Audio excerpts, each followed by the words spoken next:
Welcome to the Enneagram with Chelsea and Nicoel. This is a positively deviant culture podcast anchored in the Enneagram.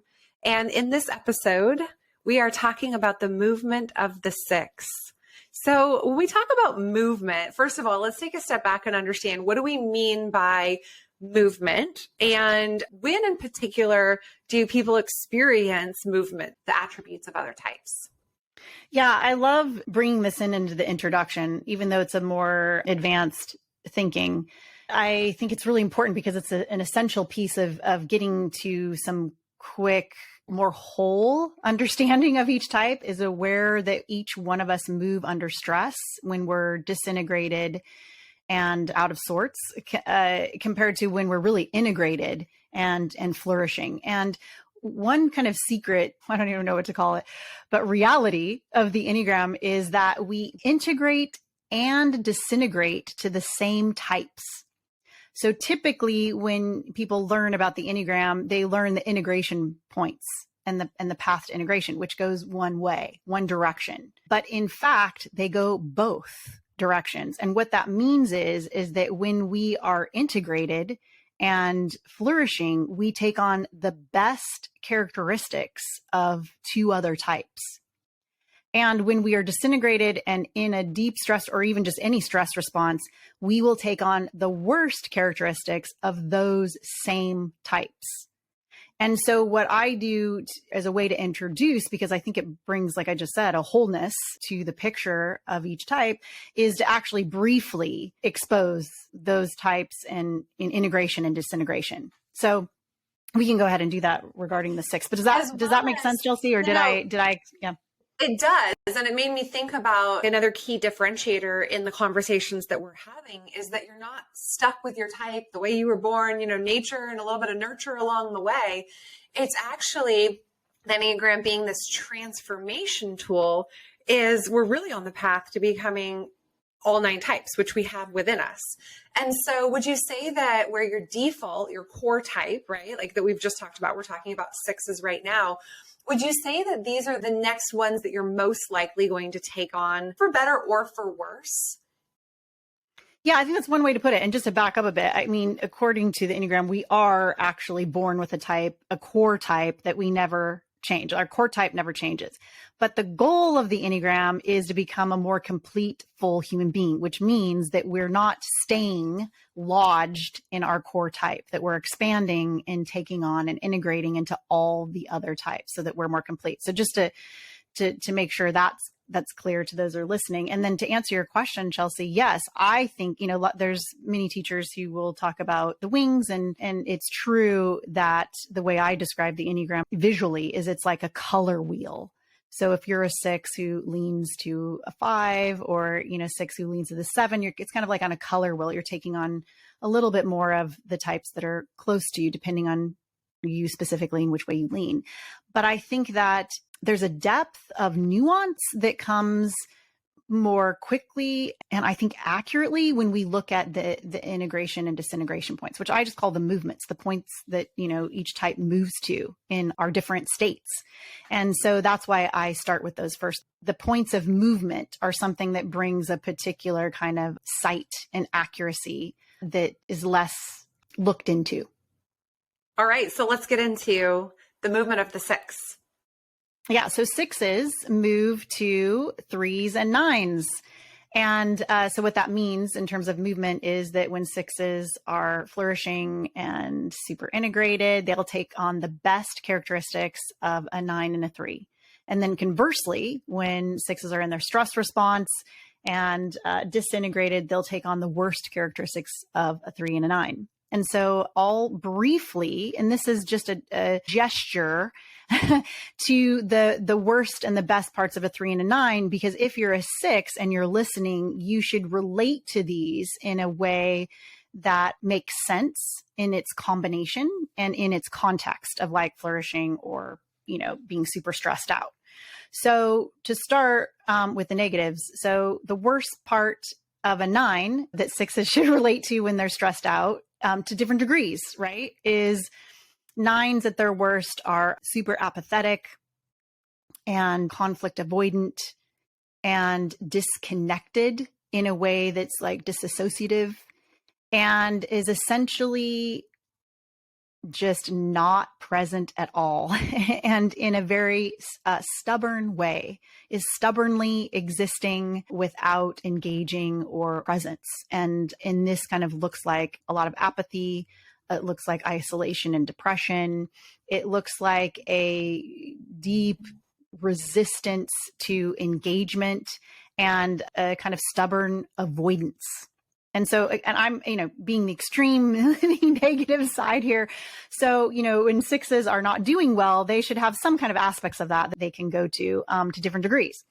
The worst of a 3 is, again, I'm using extreme language as a gestural and to be short, but is lying, cheating, and stealing, doing whatever it takes to get a particular result and doesn't care about the cost or the consequences. 3s at their worst are incredibly selfish and only about their own agenda and are highly deceitful and manipulative and compartmentalized in a way that keeps them from actually having any internal substance. So what I mean by that is 3s at their worst are entirely externalized, where there is no internal sense of self and there is no internal anything. It's entirely driven and based on the external world. And again, these are both extreme kind of gestures that are really bad, but you can imagine, to some degree, just being more manipulative and kind of two-faced. 6s, because they're committed to being fair and because they're committed to being supportive and a part of the group, it becomes a little tricky to identify when they're disintegrating to a 3 because 6s won't necessarily be aware of how manipulative they're being or how deceitful they're being because, and this is really important, it's driven by insecurity. So when 3s are going to this place, it's not because of insecurity. It's because of a need to achieve and to gain and to extract something.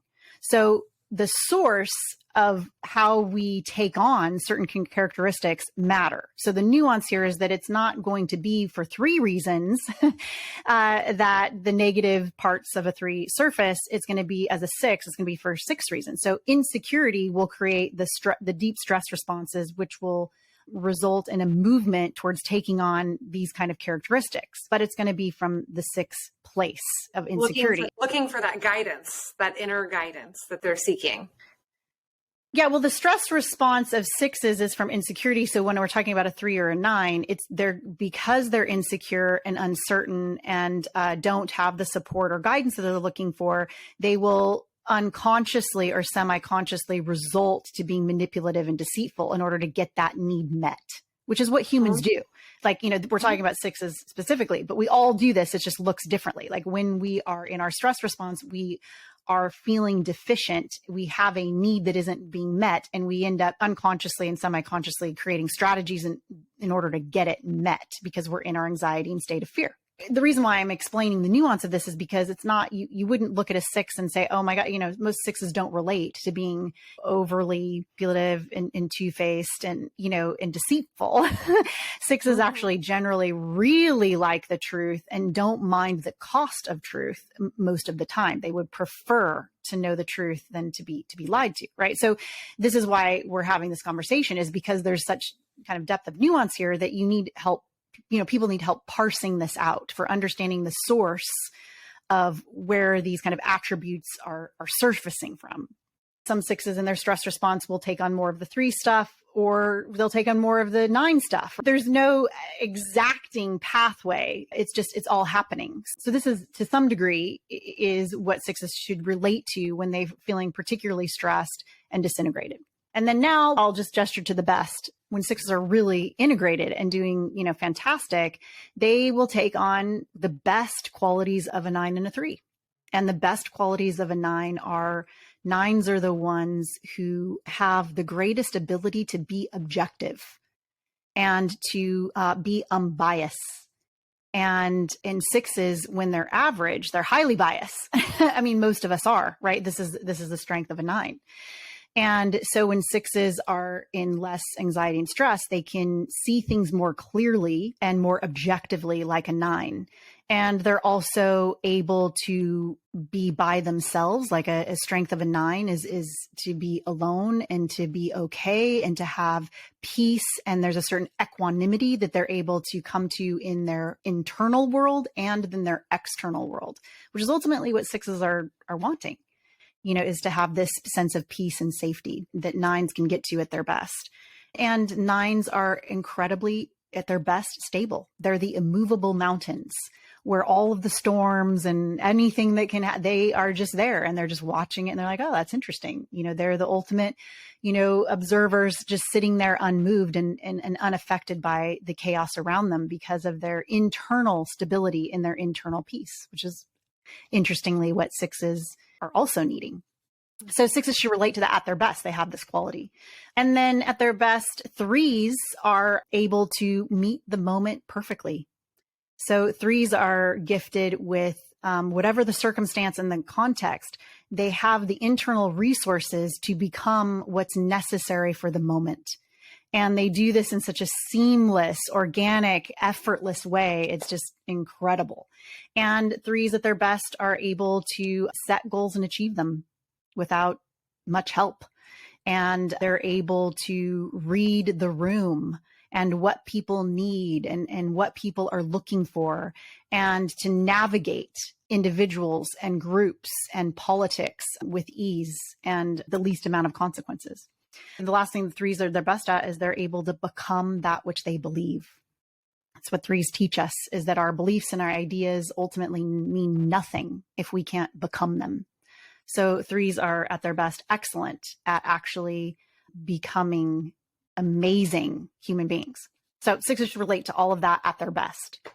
Do you think I missed anything, Chelsea? Curious if you how does that land? Any insights on the way that these 3 numbers create the triangle in the Enneagram? The image is the ancient image, which you can look up and you can see the triangle is in the center. That's just the movement points. 3, 6, 9 are connected because they move to each other. And again, in flourishing and in disintegration. I also have some notes about, just from my own research and learning around 6's ability to get like up to the line of success, but have this almost like this fear of success, as well as potentially an amnesia around the previous successes that they've had. Maybe that plays into kind of the self-doubt aspect. Do you have anything to expand on in terms of how that could be possible based on their integration into these different types or disintegration into these types? I think that kind of sits pretty solidly just in the core 6-ness, which is self-doubt based on a brilliance that they have. And this is something that I really believe in terms of framing each type, that all of our limitations or our places of integration are essentially tied to and married to the best parts of ourselves. So the context of the self-doubt is this deep desire and understanding of their own lack of superiority. You know what I mean? Like, what I mean is, like, 6s actually see themselves as this, they're just the everyday regular person.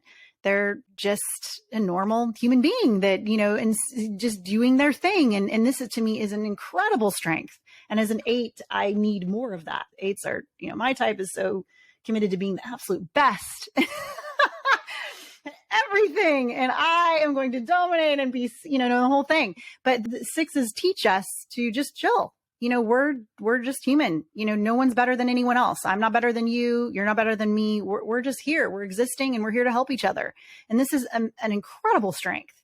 And so as a result, they often don't give themselves priority. And so we need both, right? We need to understand that in moments we have priority, and there's certain things that each individual's, we have a certain mastery of and a certain credibility inside, and that we need to invest in that and acknowledge that and elevate that. And then at the same time, it's, we're not that great. We're not all that. And so I think that this is kind of the source of 6's moments of self-doubt. And I would say probably insecurity. Like, do they have all the information they need?